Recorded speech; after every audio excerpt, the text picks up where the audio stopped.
Innal hamdalillah asyhadu an la ilaha illallah wa asyhadu anna Muhammadar Rasulullah sallallahu wasallam alaihi wa ala alihi wa sahbihi wa man tabi'ahum bi ihsan amma ba'd. Ibadah Ramadan itu dipungkas dengan zakat. Ini sebagai sebuah ajaran bahwa penyempurna ibadah fisik itu adalah ibadah harta. Sama dengan ayat-ayat Quran terkait sholat dan zakat juga. Setiap kali Allah menyebut sholat, hampir selalu bersandingan dengan zakat. Aqimus sholah wa atuz zakat, yuqimunas sholah wa yu'tuna zakah, atau wa mimma razaqnahum yunfiqun. Itu juga sebagai sebuah ajaran bahwa ibadah fisik kita, ibadah hati kita itu tidak bisa dilepaskan, dipisahkan dari ibadah harta. Benar tidaknya sholat dan saum kita itu ditentukan dari sejauh mana perhatian kita pada zakat. Tentu sayang beribu-ribu sayang atau berjuta-juta sayang, seandainya kita yang sudah bagus sholatnya, sholat subuh juga berjamaah di masjid, dan itu teh sholat yang paling berat sejak zaman Nabi bagi orang-orang yang imannya dangkal atau orang munafik. Kita sudah bisa sholat subuh berjamaah di masjid, saum Ramadan, tadarus, tarawih, dan amal-amal baik lainnya. Tapi itu semuanya sebagaimana disabdakan, difirmankan Allah dalam surat Al-Maun, fawailul lil musallin alladzina hum an sholatihim sahun. Sayang kalau ternyata semua ibadah fisik kita itu celaka karena lalai. Lalai dari apa? Lalai dari ibadah yang satunya lagi. Fadzalikal ladzi yad'ul yatim wa la yahuddu ala ta'amil miskin. Kesananya wa yamna'unal ma'un. Ya, al-ma'un itu puncaknya memberi, minimalnya memberi pinjaman. Mere nginjem hente gitu. Wa yamna'unal ma'un itu, ya. Dan itu karena alladzina hum yura'un. Orang-orang itu ibadahnya masih riya. Riya itu formalitas. Riya itu yang penting kelihatan oleh orang lain, oleh anak, istri minimal, oleh tetangga. Yang penting saya puas dengan diri saya sudah sholat. Saya puas dengan diri saya sudah sahur. Dan dia abai sahur dari ibadah yang satunya lagi. Makanya ku Al-Quran dijikeun dina surat Al-Maun, ara'aital ladzi yukadzibu biddin. Kan bukan orang yang tidak sholat, tapi orang yang sholat. Sama ya, Nabi juga mengatakan zakat fitri itu tuhratan lis-shaim, sebagai penyuci bagi orang-orang yang saum. Artinya bebersih kita dengan ibadah saum Ramadan itu belum bersih 100%. Harus ada pembersihnya yang terakhir, yaitu zakat. Dan itulah simbol kebersatuan ibadah sholat, saum, dan zakat, yang nanti puncaknya di haji. Karena haji itu bagi bapak-bapak yang masih dinas, pan wah ninggalkeun 40 poe teh, ya rugi lagi PNS ge rugi lagi tunjangan sebarat. Yang bekerja juga sama, nu dagang sama, belum lagi mengeluarkan uang banyak, sama juga ya, semua. Kita harus libur aktivitas selama 40 hari, untuk 40 hari 50 lah, jeung jet lag nama, ya 2 bulan, jeung syukuran jeung itu ya, itu pengorbanan fisik juga pengorbanan harta, puncaknya di sana. Nabi SAW maka dari itu banyak mengingatkan ya kita agar tidak abai dari syariat zakat ini, dan nyakit we Nabi kalau memberikan peringatan tara bohong saayana we saujratna. Di sini misalkan diceritakan oleh Al-Ahnaf bin Qais, saya tidak akan baca Arab semuanya. Ketika aku duduk bersama sekelompok orang Quraisy, tiba-tiba datang seseorang yang tidak halus rambutnya, jarang mandi, karena memang susah air. Di perkampungan gurun Arab itu sampai bapak-bapak dan menumroh, menhaji, ya, kan gersang, cai di mana? Bajunya orang Arab itu, Pak, iya cek orang Arab. Ya, sareng abdi dah bisa orang Arab. Mandi itu seminggu sekali, Jumat teh paling kalau ada tambahan mandi junub gitu. Cuma wudunya sering gitu. Jadi kai mandi mah sabulan seminggu sekali we, bapak-bapak kamu yang udah tua mah kan jarang junub. Jadi seminggu sekali Jumat tungkul. Karena memang susah ya. Baju dan penampilannya, dalam sanad lain disebutnya ada berkata, nah ini nih Abu Dzar. Abu Dzar ini seorang sahabat yang sedikit nilainya, saya sebut sedikit ya, tidak banyak. Maka dari itu dia mengasingkan diri di Robadah. Robadah itu perkampungan padang pasir di luar Madinah. Bapak-bapak kan sebelum masuk Madinah banyak kan tuh gurun-gurun pasir. Nah itulah ya. Ia lantas berdiri tengah-tengah mereka dan mengucapkan salam, Assalamualaikum. Ini malain min Quraisy itu berarti tokoh-tokoh Quraisy. Tokoh-tokoh Quraisy teh menaik nama tokoh-tokoh politik lahnya. Siga semalam Erlangga, AHY, SBY keur ngarariu. Kurunyong ieu ti lembur. Tiba-tiba ngomong, sampaikanlah kabar gembira bagi orang-orang yang menyimpan hartanya dengan batu yang dipanaskan di neraka jahanam. Kemudian diletakkan pada mata buah dadanya, didianya di tengah batu panas itu. Kemudian tembus ke tulang belakang punggungnya, itu saking panasnya batu. Disimpan di dadanya, tembus ke punggungnya. Dan ditaruh juga batu panas itu di belakang punggungnya sampai tembus ke bagian dadanya.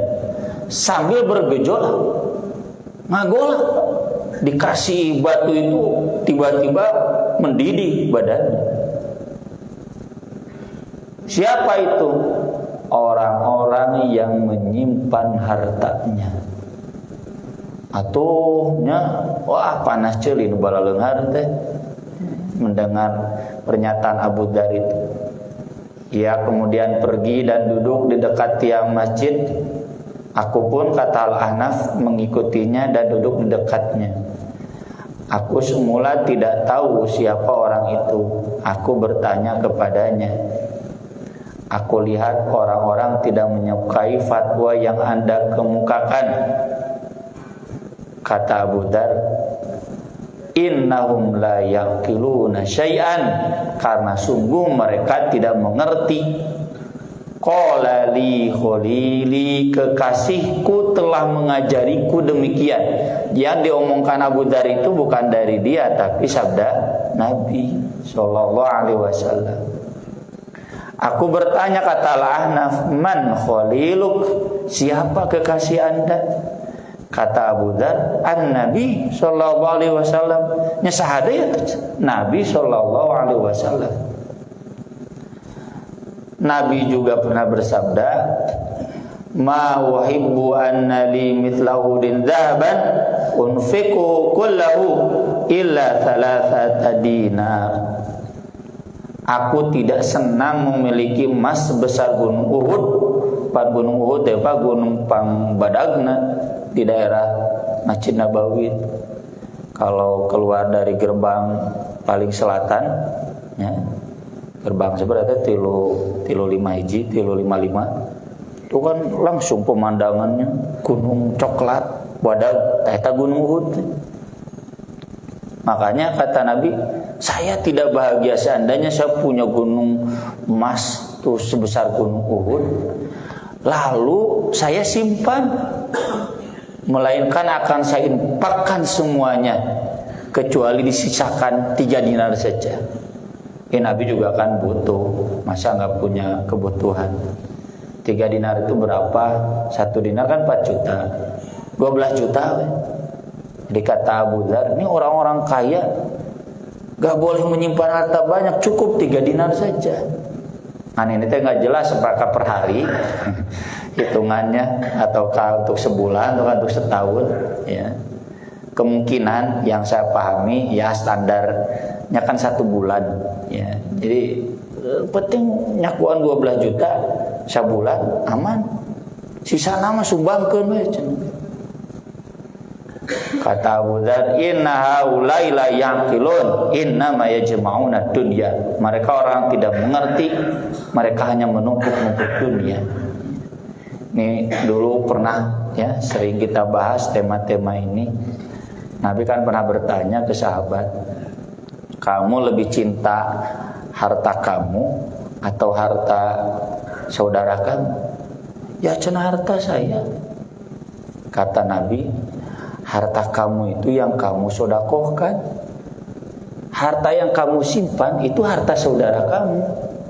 Karena nanti kalau kamu mati, kan jatuhnya ke saudara, ke ahli waris. Yang jadi harta kamu itu yang kamu sedekahkan. Jadi kalau ini Gunung Uhud, ya sebut sajalah untuk kesabaran 1 triliun, sumbangkan.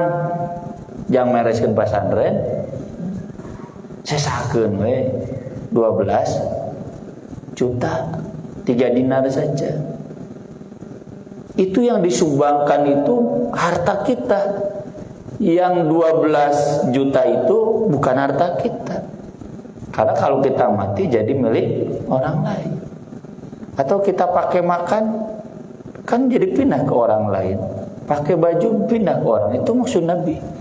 Jadi kalau kita betul lebih cinta ke harta kita, harusnya lebih cinta ketika punya harta itu disumbangkan lebih banyaknya.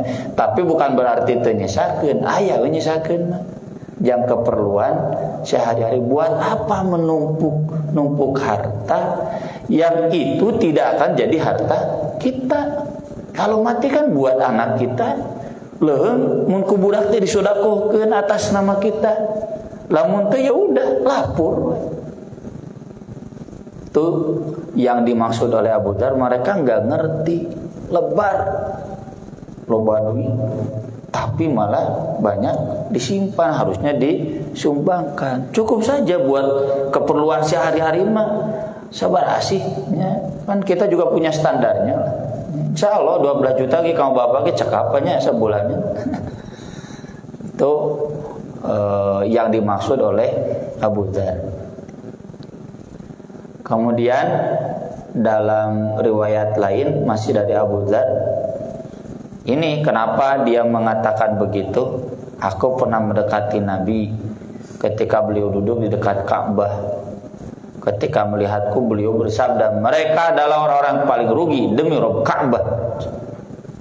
Aku pun menghampiri, duduk, tidak lama berdiri lagi, bertingkah serba salah. Saha cenah nu rugi teh. Dek nanya segan, teu nanya penasaran. Maka memberanikanlah tanya, wahai Rasulullah, untuk menebusmu ayahku dan ibuku. Ini ungkapan kepemuliaan buat Nabi. Ya, jadi untuk Nabi itu kita harus rela mengorbankan diri kita, termasuk ayah dan ibu kita. Tapi ini ungkapan kiasan. Ada asli nama piraku. Cuma yang jelas kita harus lebih mengutamakan Nabi. Dan itu memang demikian kan di hadis-hadis tentang cinta Nabi. harus Nabi lebih kita cintai daripada orang tua kita sendiri, daripada diri kita sendiri. Yang ada di lagu Maherjen yang rame Ramadan kemarin ya. Bi abi wa ummi fadaituka ya nabi. Ini ada teks ini. Manhum, siapa mereka? Beliau menjawab, orang-orang yang paling banyak hartanya. Apa yang dimaksud harta oleh Nabi di sini? Yang disimpan. Tanu sok dilaporkan ku LHKPN. Miliaran, triliunan. Nyalamun berupa aset perusahaan yang itu mempekerjakan banyak orang mah nggak apa-apa. Nabi juga begitu kan? Nabi juga punya kambing 100, tapi Nabi manihakan ke fakir miskin, sok silakan pakai susunya, ternaknya, keanakan buat saya tetap 100 saja. Lebih dari 100 Nabi sumbangkan. Pokoknya nanti kalau saya butuh mau makan ada itu maniha. Ummu Aiman istrinya Zaid bin Harithah dapat maniha kambing Nabi. Nabi punya kebun di Fadak, di Khaybar, tapi kan kata Nabi silakan urus. Nanti saya minta setengahnya aja panen buat istri-istri saya, gitu. Jadi kalau aset itu kita miliki untuk menggerakkan perekonomian, bagus. Ya ada aset ya, loba harta tidak bergerak. Yang oleh Imam Syafi'i ketika bahas kenapa Nabi mengharamkan emas, piring, sendok, gelas dari emas dan perak. Kata Imam Syafi'i, karena itu sudah termasuk orang menimbun harta. Emas itu harusnya digunakan buat menggerakkan perekonomian. Yang harus dijadikan piring, dijadikan sendok, dijadikan gelas. Kalau lebih mataknya dilaknat. Itu sampai begitu para ulama menjelaskan. Jadi ini yang LHKPN yang miliaran triliun itu buat menggerakkan perekonomian, ya, atau disimpan. Nah itu yang kata Nabi, orang-orang yang paling banyak hartanya nanti yang paling sengsara di akhirat. Karena harusnya mereka menggerakkan ekonomi, mereka menggerakkan fisabilillah, ku harta nu banyak teh, ya. Atau minimal nama tadi cekna Pak Haji oge dana talangan, ya. Semua yang membangun pasti butuh dana talangan. Sok atuh ka dieu keun. Da digantian urang ge insyaallah. Moal teh digantian. Kami juga membangun di sana beres, alhamdulillah ada dana talangan, can lunas tapi keun we ngeureuyeuh, ya. Kalau nggak ada dana talang dari para donatur susah. Kecuali yang membagikannya begini dan begitu sambil berisyarat ke depan, belakang, kanan, kiri. Jadi maksudnya memberikan ke berbagai arah. Itu orang kaya yang kaya tapi banyak memberi. Dan sungguh sangat sedikit sekali mereka yang seperti ini. Kata Nabi, tidak ada seorang pun peternak unta, sapi atau kambing yang tidak menunaikan zakatnya, kecuali ternaknya itu akan datang pada hari kiamat dalam keadaan besar dan gemuk, meureun sagede dinosaurus, nya Brontosaurus, lalu akan menanduknya dan menginjak-injaknya. Setiap kali selesai ternaknya yang terakhir, kembali lagi ternaknya yang pertama menanduk dan menginjak-injaknya sampai ada putusan akhir untuk semua manusia. Nuloba kudana, nuloba sapina, tapi abai dari zakatnya. Itu nanti sapi yang banyak itu menginjak-injak dia terus. Dalam riwayat lain disebutkan, hitung aja satu harinya itu 50.000 tahun. Ini di riwayat ini. Nah, di hadis riwayat yang lain, ini masih dari hadis Abu Dzar, Nabi SAW bersabda, tidak ada seorang pun yang memiliki emas dan perak. Emas dan perak itu kan dinar dirham. Dinar dirham itu kalau sekarang uang. Makanya zakat emas, zakat uang sama. Ya. Statusnya sama. Zakat uang itu, zakat simpanan uang itu sama dengan zakat emas, zakat dinar, zakat dirham.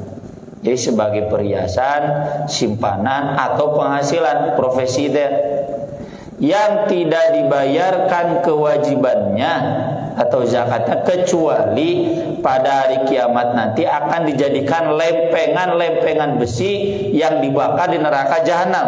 panaskeun. Ya lamun duitna triliunan, wah busina segede kumaha tah nu triliunan. Dipanaskeun lalu disetrikakan pada sekujur tubuhnya.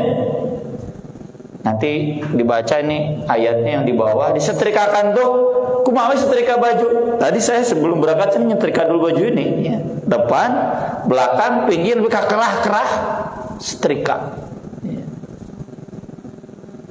Setiap kali besi itu dingin maka akan dibakar lagi dan disetrikakan lagi ya. Sehingga setrikaan zaman balan make areng. Tambahan di arengna duruk deui, hihidan deui, panas deui gitu. Dalam hitungan satu hari seukuran 50.000 tahun. Jadi maksudnya dia umurnya berapa tahun dulu nggak bayar zakat? 20 tahun kali 365 hari kali 50.000 tahun, nah error lah kalkulator gitu. Terus sudah setrika begitu. Sampai ada putusan akhir untuk manusia. Apa putusan akhir itu? Akan diperlihatkan jalannya, apakah ke surga ataukah ke neraka. Yang ke surga itu bagi orang Islam, para mayar zakat, udah bersih dosa tidak zakatnya baru ke surga. Kalau ke neraka orang kafir, selamanya di neraka. Tapi kita sebagai orang Islam tong lalawora cenah bae da ge ka surga. Sok we latihan ulang ada rukmannya ayeuna ngarah kuat ke di neraka. Ibadah nggak bisa, hitung aja satu hari 50.000 tahun, hitung sejumlah umur. Ini bagi orang-orang yang senang menyimpan harta. Harta triliunan, miliaran, IKL, HKPN lapor, Basnas teu lapor. Harusnya LHKPN teh kerjasama jeung Basnas. Tong nyasar ASN punten nya nu gajina laleutik wae. ASN nu laleutik di Pararaksa. Eta nu bararadag diantep nya Basnas harusnya kolaborasi ku Basnas dihitung so 1 triliun seberas zakat. Ya lumayan 2,5 miliar berarti zakatna. Beres sigana yang ngebangun ini. 2,5 miliar ku zakat bisa urang. Harta pangbahan teman-teman saya Sandiaga Uno, wah tuh triliunan, puluhan triliun harganya. Muka dua Erick Thohir, nya nu siapa-siapa jadi cawapres, nya menjadi wah orang pen tahu zakatna lumayan. Ya. Nah ini jadi kenapa Abu Dzar tadi sampai mengancam keras di hadapan orang-orang kaya? Karena Abu Dzar tahu nih orang-orang kaya ini senang nyimpen harta, zakatna tara. Saya sebut tadi sedikit keliru ya. Abu Dzar itu sedikit nyeleneh. Karena memang kalau madzhab Abu Dzar itu tadi nyimpen cukup 3 dinar. Nggak boleh lebih. Itu yang meresahkan termasuk Muawiyah. Makanya Muawiyah pernah nyuruh pengawalnya ketika Abu Dzar ditugaskan di Suriah dan Muawiyah masih gubernur di Suriah. Pengawal nih bawa 1.000 dinar ke Abu Dzar, hayang nyaut. Nanti sorenya kamu datang lagi, maaf itu salah sasaran. Siap. Dibawa pagi-paginya ke Abu Dzar 1.000 dinar. Sorenya datang lagi pengawal, Abu Dzar, Ustaz maaf, yang tadi teh salah sasaran. Kata gubernur harusnya bukan ke Anda. Kumaha Abu Dzar? Coba ngomong dari tadi udah habis dibagikan tuh. Gitu. 1.000 dinar kali 4 juta, 4 miliar, banyak dibagikan.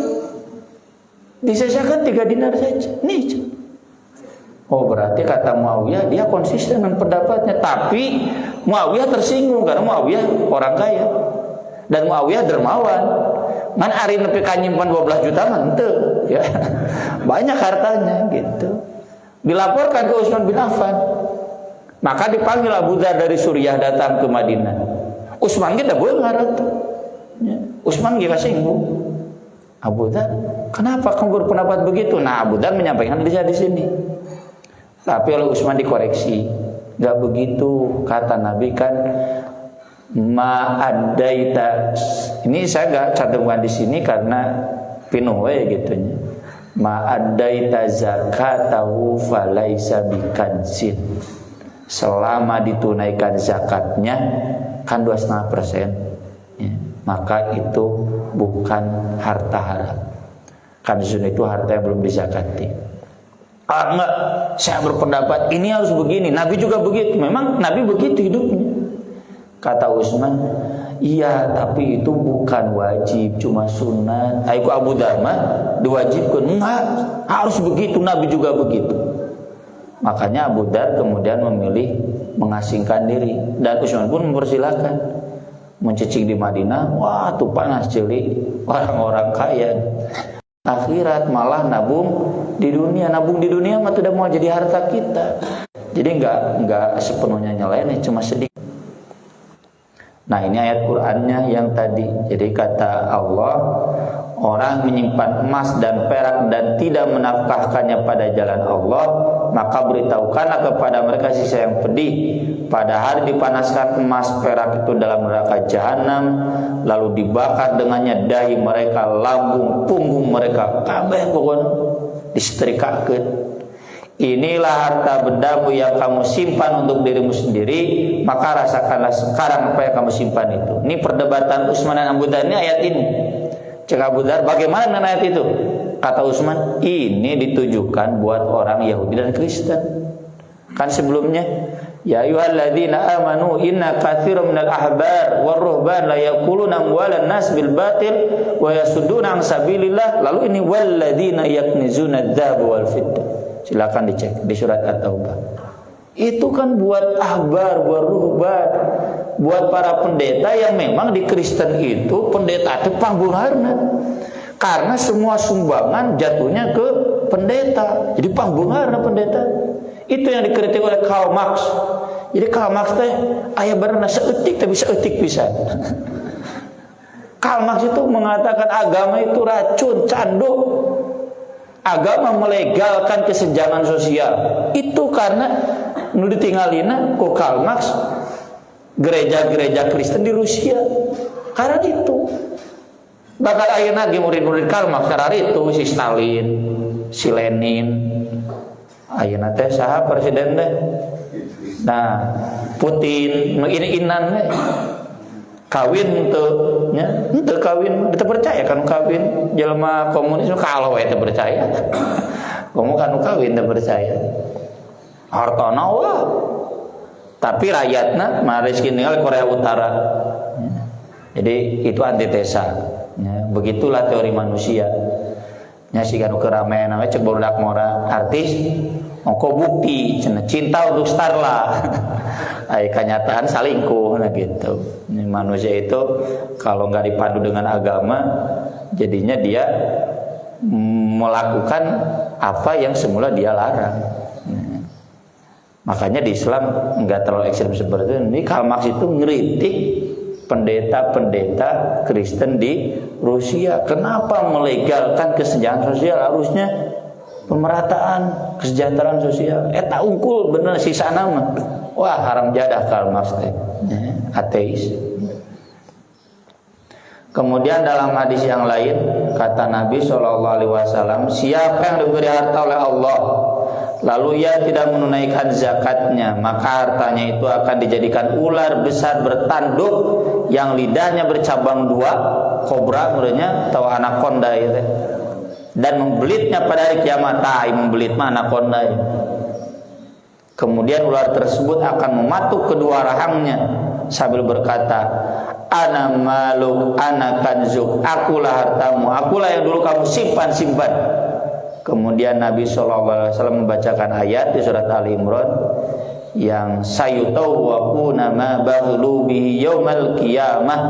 Harta yang mereka bakhilkan itu akan dikalungkan kelak di lehernya di hari kiamat. Maksudnya melilit di orai, melilit lalu mematuk kepala. Ini bagi yang abai dari zakat. Kita itu zakat fitri atau zakat fitrah baru itu saja. Hidam ka masjid teh ari zakat harta teh hidam ka masjid. Padahal ini hadis-hadis semuanya tentang zakat harta. Jadi wayahna we bapak-bapak kudu jujur tong ka LHKPN jujur teh nya tong ka LHKPN mungkul gitu mun pejabat, tapi juga jujur ke ketua DKM. Sumping ka dieu ka Pak Haji Rudi, ka Ustaz Deden. Ya harta habis sakieu Jakarta sakumaha babari Pak Haji 2,5%. Gitu. Ini kalau di Zakat Fitri, ini kemarin Zakat Fitri di sini berapa juta Pak Haji? Kalau diuangkan ada 40 juta. Tuh zakat fitri saja 40 juta. Bayangkan kalau tiap bulan zakat harta dikumpulkan atau tiap tahun, ya, udah pasti lebih dari itu. Harusnya kesadaran itu bukan hanya di zakat fitri saja, tapi zakat harta datang. Saya juga sama, ya. Saya penghasilan sekian, maka saya harus mengeluarkan sekian. Ya. Sama, saya juga begitu. Jadi tong, wah cenah Ustaz ngomong, sarua Ustaz oke. Ya, Ustaz juga kan punya penghasilan. Nah, penghasilan Ustaz ada hitungan zakatnya, disumbangkan. Jadi bukan hanya bapak-bapak yang usaha, semua yang punya penghasilan, yang punya harta, sok jujur. Sabara hartana kadieu we ka ketua DKM ke dipangetankeun babari lah 2,5% pokoknya. Kemudian hadis yang lainnya, ini bukan hanya zakat tapi juga sedekah.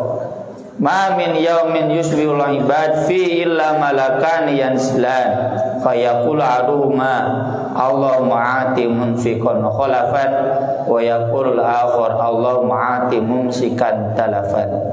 Tidak ada satu hari pun yang manusia ada padanya kecuali dua malaikat turun, termasuk hari ini. Ada dua malaikat yang khusus seksi doa.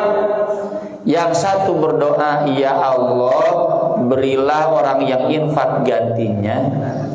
Yang satunya lagi berdoa, ya Allah berilah orang yang infak kebinasaan.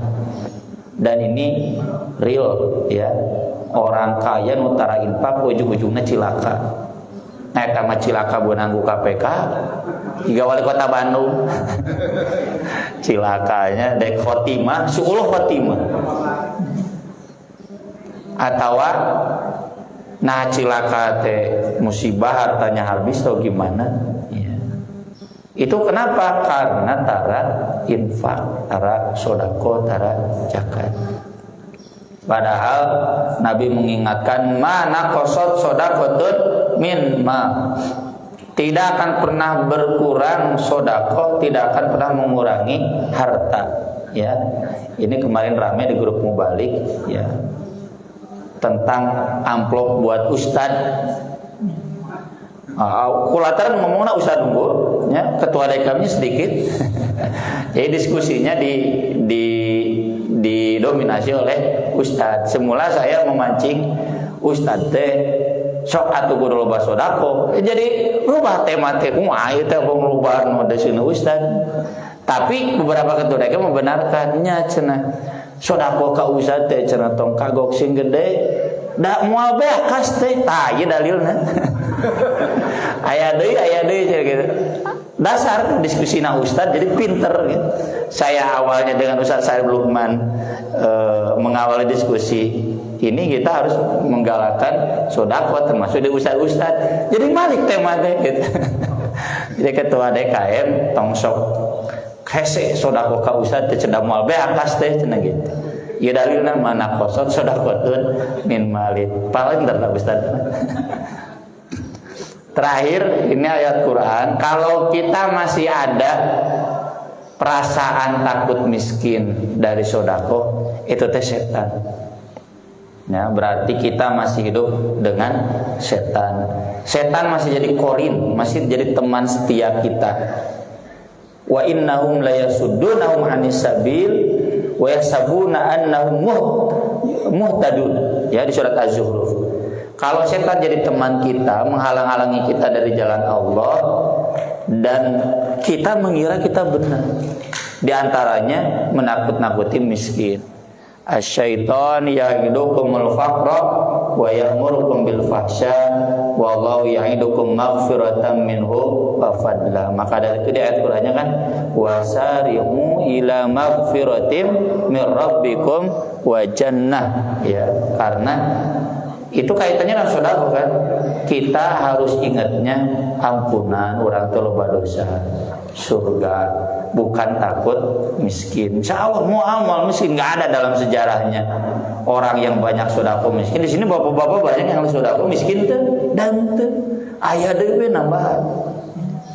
Nah ini mudah-mudahan mengingatkan kita semua betapa pentingnya ibadah zakat, dan seperti yang tadi banyak kita baca, zakat itu terutama zakat harta, bukan zakat fitri. Zakat fitri mah nyaris tidak banyak, ya, peringatannya nyaris tidak banyak. Karena memang mungkin zaman Nabi juga zakat fitri mah babari mayarna gitu karena murah. Tapi zakat harta susah, makanya banyak hadis-hadis yang mengancam. Sekian yang bisa saya sampaikan, mudah-mudahan bermanfaat. Mangga bilih aya nu bade nambihan naroskeun. Mangga baca. Masalah zakat harta supaya kita tuh nang sulit itu karena satu nggak ada pencerahan dari baca sendiri, training dan olahraga. Satu itu kedua masalah seperti gini. Waktu masih muda dia sering investasi gitu kan. Kalau udah tua udah kaya, tapi kalau pensiun dia kan gajinya kecil. Itu kan misalnya udah angka dari belinya yang total ratusan ribu. Kalau udah sekarang itu sudah ratusan juta pada itu tempat pembayaran. Jadi udah miliaran Pak. Jadi itu bayar zakatnya gimana kan? Gitu kalau kedua lagi masalah bisnis Pak. Kalau bisnis itu yang kita kenal zakat itu omset atau keuntungan, ya. Kalau kita kadang-kadang kalau ada yang untungnya gede ya nggak apa-apa kita dari omset. Kalau untungnya kecil, jadi omsetnya habis gitu. Begitu. Baik, tadi karena tidak banyak penyuluhan, pelatihan, itu dicatat nanti oleh ketua DKM ya. Akan ada penyuluhan khusus bagaimana teknis bayar zakat, penghitungan zakat ya.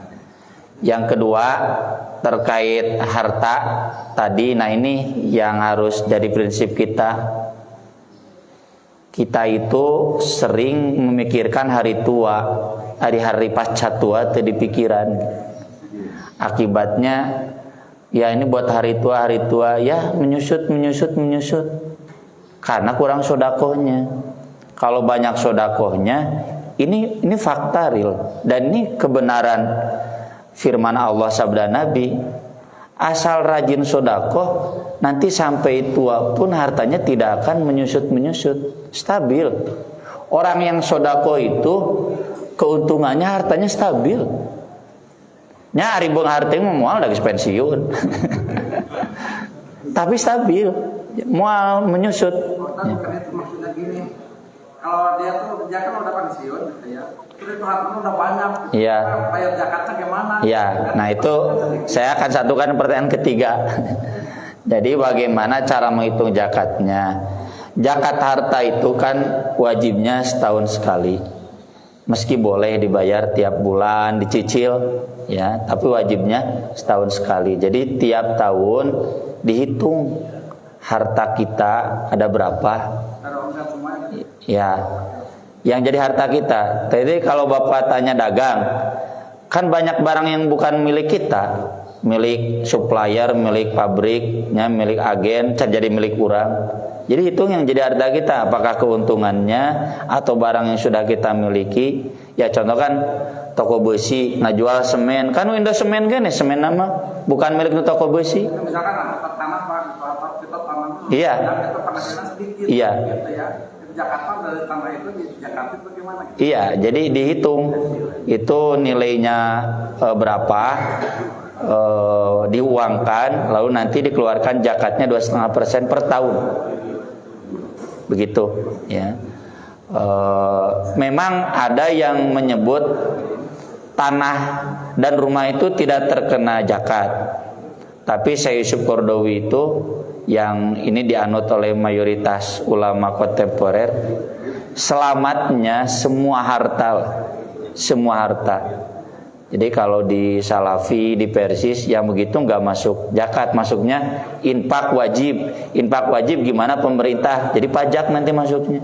Dengan pajak itu sudah beres zakat. Tapi di madhab yang Syekh Yusuf Qaradawi dan saya sering mengambil itu sebagai ihtiyat saja. Dan insya Allah mal saya partel 2,5% mah. Jadi tiap tahun dihitung Pak. Kalau yang usahanya dagang dihitung yang jadi harta kitanya saja. Apakah itu keuntungan atau barang sudah dimiliki dihitung. Ari mobil nama jeung tokona mah ulah. Pokoknya yang terkait dengan aktivitas perdagangannya, barang yang sudah kita miliki dan keuntungan. Ya, pokoknya zakat harta dengan harta kita. Tapi kalau barang yang belum kita miliki, ya contohnya tadi kan tukang beas itu kan usaha nitip pula konsinyasi, itu kan bukan barang milik dia. Jadi yang dihitung zakatnya itu yang keuntungannya berarti. Ada lagi? Enggak. Waalaikumsalam warahmatullahi wabarakatuh. Penghasilan dari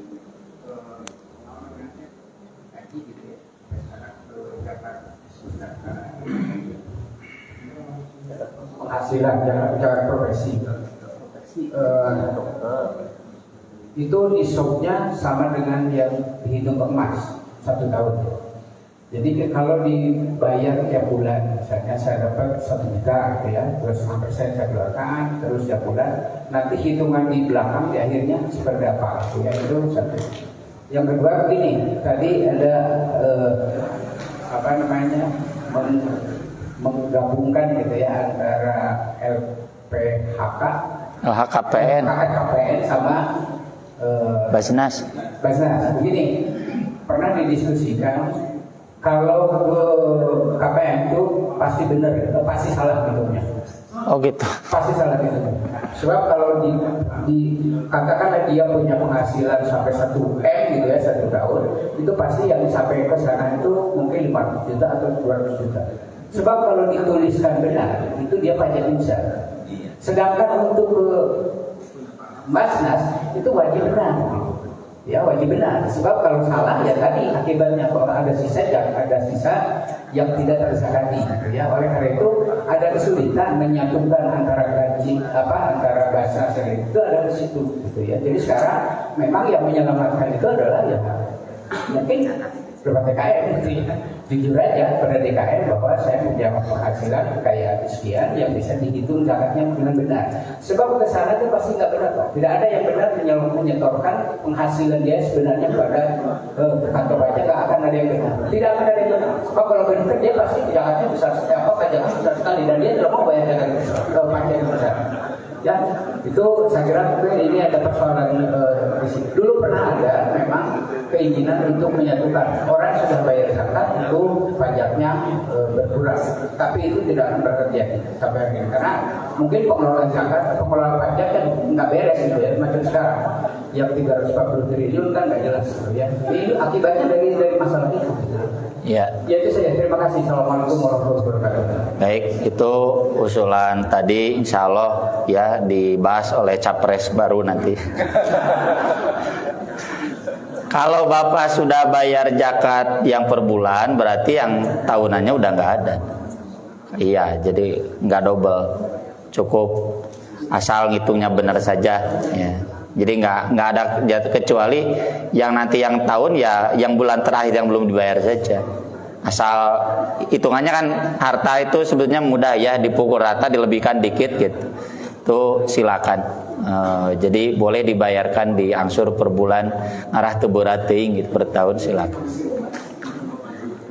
Cukup Pak ya, saya mau izin nih ada acara nikahan. Terima kasih.